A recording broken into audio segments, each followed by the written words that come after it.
Here's how you can use the new Dealroom locations tool. So when you are on the platform, you can find it in the sidebar here if you click on locations, and it will send you to this page where you can see the new dashboard.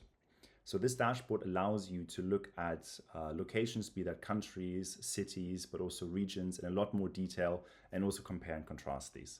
So let me just quickly introduce to you how it works.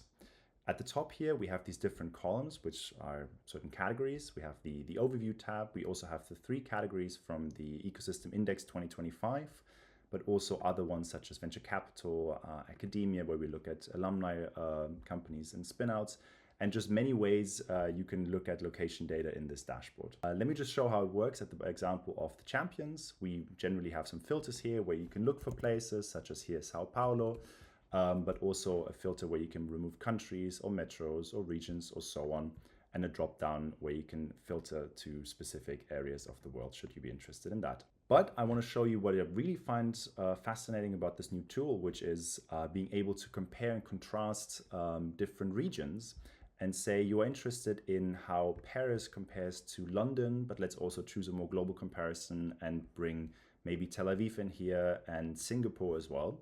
So you can just select all of these places, hit compare locations, and then not only get here a condensed table where you can get all of the data in a quick comparison view, but also some other visualizations such as the radar charts where we can really look at the relative strengths of these cities in different metrics, but also at heat maps of their enterprise value or their VC investments.